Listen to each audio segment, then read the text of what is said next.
What's going on, guys? My name is Joe. This is the Duel Factory, and arguably this profile is about a week late. I had been on vacation for about 8 to 10 days and I didn't have any of my equipment with me. But this is a deck profile that I took to the St. Peter's Regional in October, and I had a top 8 finish. I'm super excited about that. It's something I haven't done in a long time, and I wanted to show it to you guys because I thought it was important to showcase my accomplishment and show you guys what I was playing and my kind of thought process at the time. I was playing Eldlich. And a couple shout outs. One for Aldo for telling me to actually play the Eldlich strategy whenever Power of the Elements actually came out. And I've just kind of stuck with it for a little bit. And I also promised him that I was going to start taking the game a little bit more seriously. So this is, like I said, big shout out to him. Big shout outs to Oscar. I had actually messaged him like a couple days beforehand and just told him to show me the goo, and he showed me Eldlich, obviously. And I was just kind of like bouncing a little bit of theory off him and stuff like that. And honestly, just it worked. It was a big event for me because honestly, like, topping wasn't the goal, just playing well was the goal, and so that's something I feel like I really accomplished. But enough about that. Let's go ahead and get to the profile, and I'll show you guys what I'll play, and then I'll tell you like my rounds and stuff like that. So we played 2 copies of Golden Lord. At one point I thought you could get away with 1, but currently with as much as DD Crows running around, especially now going into the next format where we have Dabble coming out, and the Bistil cards, or Bistil, whatever you want to call them, or this DD Crows, I think you have to play 2. But you also have to like be real careful with this card. But that's all I can say about Golden Lord. Man, at the end of the day, he's still Golden Lord. And then I did play Dogmatica cards. I played 1 Ecclesia and 1 Fleur. I never wanted to draw these cards. I always wanted to draw Nadir Servant. And you'll see that in my deck design too, that like I just wanted to play like minimal engine requirements. I just wanted to play all power spells and stuff like that. And then I did play Fusion Destiny in this list. So we played 1 copy of Dasher and 1 copy of Celestial. They're just the best Destiny heroes to play. And I just wanted to... It was between this and Branded Fusion, and I thought this card, or DPE, was better into Mind decks than Mirror Jade was. However, after playing this event, I think there's an argument to play Mirror Jade over that, but like I said, I played it for this event and it worked really well for me. And then on to, like I said, one of the big things I liked about this deck is you could play minimal engine requirements and big power spells. So we had just recently got Fusion Destiny back to 3, so I was playing 3 Fusion Destiny. Not much to say. This card was really, really good for me. Arguably, like I said, there could be an argument that you could play Branded Fusion over this, but this event I played this, and DPE was a really, really solid card for me. And like I said previously, I thought it was better in terms of what I could play against like overall in the meta. But I think going forward we might be playing Branded Fusion. But this event I played this, was really good. 3 copies of Curse Eldlin. Arguably you could play 2. I did side out 1 copy of this a lot, but being able to have access to your Eldlich cards or Golden Lord himself is actually really important. So like I said, for this event I played 3. My favorite reason for the deck, actually, is it plays Nadir Servant perfectly, another card we got back to 3. And this card, for me, honestly, was really, really insane. Like, you would draw into, or, like, say, like, for example, like, your Eldlin plays got stopped, or, like, Fusion Destiny got stopped, and you just had this, like, as a follow-up.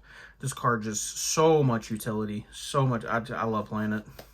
And then one of the best reasons to play this deck is it's one of the few decks that can play Prosperity, that can banish 6 and see the most value off of it, especially since your deck's a backroad strategy that just plays powerful bomb cards in terms of Fusion Destiny, Nadir Servant, Cursed Eldlin. Like, these are all cards that you can see, and you can dig 6 deep to get it every single time. It's like, card's just perfect in this deck. And then I did play the 1 copy of Called by the Grave. I only saw it once or twice, and then I know it was really good the one time because my only play was a Nadir Servant because my Curse Eldlin got stomped, and it forced it through, so I'll continue to play. It's really good. And then on to everyone's favorite part of the deck, the trap cards. We play 3 copy of Eldlich Sanguine. Not much to say. It's the best Eldlich card we have access to. There were a couple times I thought about playing 1 copy of White Destiny, but honestly, the 3 Sanguine's just fine. And then it's also one of the best ways to play around Crow and stuff like that. You just have to know when to hold in and when to push with it and stuff like that. One of the best reasons to play it is 3 Conquistador. You're built in out to mine, which mine's not really that big of a problem for your deck anyway, but it's just nice to have it. And they all work under Skill Drain too. We also played 2 copies of Hakero. There is an argument to play 3 of this card, just because this card's actually like phenomenal against the tier limit matchup, which is arguably your worst matchup. especially after this event, I think, too. It's by far my worst matchup. It's just so hard to beat that deck going second.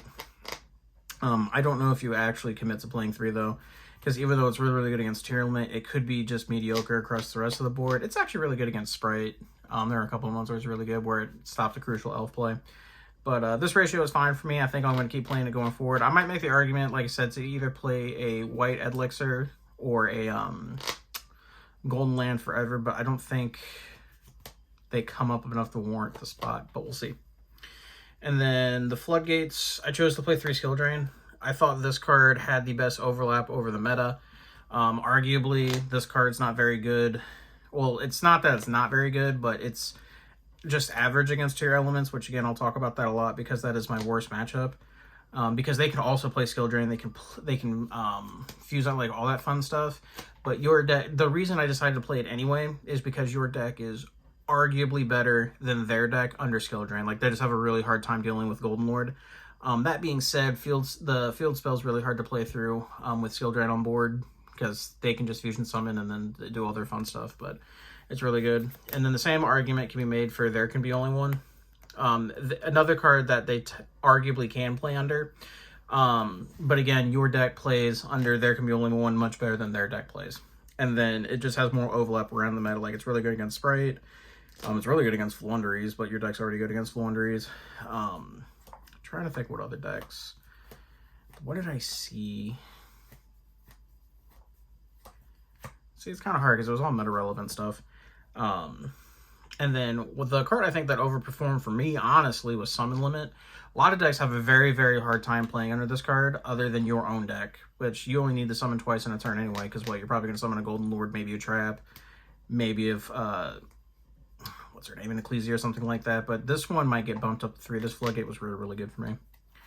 And then I played 2 copies of Dogmatic Punishment. This card's also really good for me. Like, it's 2 pops. It can have access to your engine. It does a lot of things. It's board removal, engine starter, extent, like a lot of things. So the card's really good for me. I think 2 is the perfect number.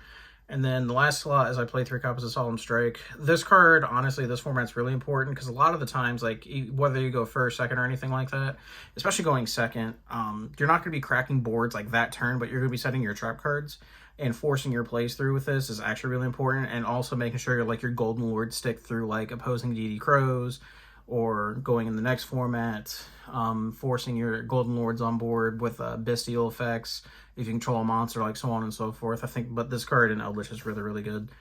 And that's it for the traps. The deck count was an even 40. On to the extra deck. Can't play Fusion Destiny without DPE himself. Like I said, I just thought this card was better into Mind decks than Mirror Jade was, but I think, like I said, after this event, I think we're going to switch to Branded Fusion just because I think it has more overlap in the format. And then I played 1 copy of Titaniclad for Nadir Servant. Being able to go Nadir Servant, Sinless, add Ecclesia, summon Ecclesia, Dogmatic Punishment, and Face Search, Fleur-de-Lis, so powerful right now. At first, I didn't know how I felt about it, but like afterwards, like, prime. 1 copy of Elder Entity and Entis. This was a mistake. We definitely need to play 2 because it gives your Nadir Servant a lot more utility.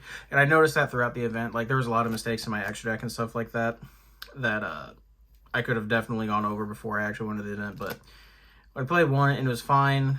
But moving forward, I am playing 2. Xyz, this card came up, and then Glebe also came up. So I would play them going regardless. Never made Zeus, and then never made Pleiades, so these 2 cards are probably going to get cut. And then for the links, I did play both Charmers. I never summoned Dark, so that's getting cut. I summoned Lina a couple times, but it was like very low impact, so that card might also get cut. Playing 1 copy of Selene since we're playing the Charmers. When we did make Lina, this card did come up, but again, the package probably going to cut. This card was terrible. The idea behind this was whenever I had Nadir Servant, if I drew like my brick cards like Celestial or what's the other ones? Dasher, or like dogmatic monsters I didn't want in my hand or something like that, like I could get a draw, then put them back to the bottom. In hindsight, it was better off just drawing the bricks instead of trying to like draw and put him back. And this 100% should have been a Garura. It just would have been better. And then the last links, the one link spider to turn your trap cards into, to put your trap cards on the graveyard, really. One's the perfect number. And then I played Phoenix, which I made a couple times, Uniform, which I made a couple times, and then Access Code Talker to close out a couple games. That was the extra deck, and then I will show the side deck. We played 3 copies of Lord of the Heavenly Prison.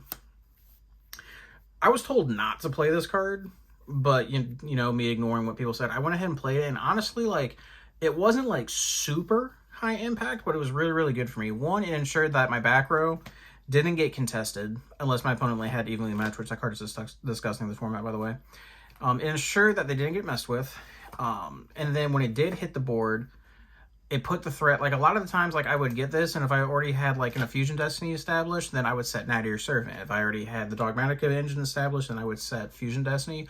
Point being is it put a very, very powerful threat on the board that my opponent was forced to deal with right there and then, which played into the trap cards that I already had on the field. So overall, this card was overperformed for me. Moving forward, maybe I'll play something else or like more utility cards, but for this event, card was really, really good. 3 copies of Cosmic. I just played it for like floodgate removal and stuff like that, but honestly, I could probably just cut it and play something else. The best card in my side deck, evenly matched. This card is fucking devious. I mean, there's not much to say. Honestly, arguably right now, especially with the lack of Omni Negates, this card is just insane in this format. Until I see like a huge major meta shift, it's not leaving my side deck.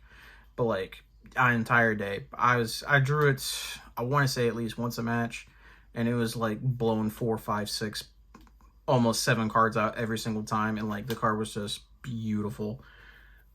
3 copies of Judgment. These come in post games 2 and 3, depending on what like the matchup is. Like for example, remember how I told you that evenly match is arguably the most devious card of the format? Well, we want to stop it, so we play that. And if we don't draw it, we try very hard not to play into it. And then the last slot was Torrential Tribute. This was 100% a mistake. I mean, I thought it was cool against decks like Sprite and stuff like that, but this card is just cheeks against Tier Limit, and I'm not going to play it again. It's going to be something else, probably something like Ice Dragon's Prison, since it's really good against Tier Limit. But that was my deck profile for my top 8 list at the St. Peter's Regionals. If memory serves me right, I played 2 Sprites, 1 Mind Burn, 3 Tailorments, and then I'm trying to think of... Oh, I played... No, that was Tailorments, so let me think. Oh, and I played... Let me think. I'm trying to remember my ranks. Was it round 1? I played mine. Round 2, I played against Sprite. Round 3 was against Teelermint, which I took a loss to. Round 4 was another Teelermint player. Actually, it was a buddy of mine. Won. Round 5 was branded. No, round 5 was branded Teelermint. No, round 5 was a Live Twin Sprites, and then it was branded Teelermint, and then branded Thunder Dragon Teelermint. So actually, I played against 4 Teelermint, 1 Mine, 2 Sprite. Final record was X11, 511, and finished 7th place. So like I said, super excited to bring you guys this deck profile. I'm sorry that's late. Like I said, I was on vacation, but tell me what you guys think in the comment section down below. Tell me what you think I could have done better, what adjustments you would make, and go ahead and try it for yourself. But I will catch you guys in the next video. Hopefully that's actually going to be a Crystal Beast deck profile, because I love that deck, and I have it all maxed out, and it was a lot of fun to play. And then I have not forgotten about the hero deck profile. I definitely want to show that to you, because I think I have one of the better hero lists. Other than that, I'll catch you guys in the next video. Peace.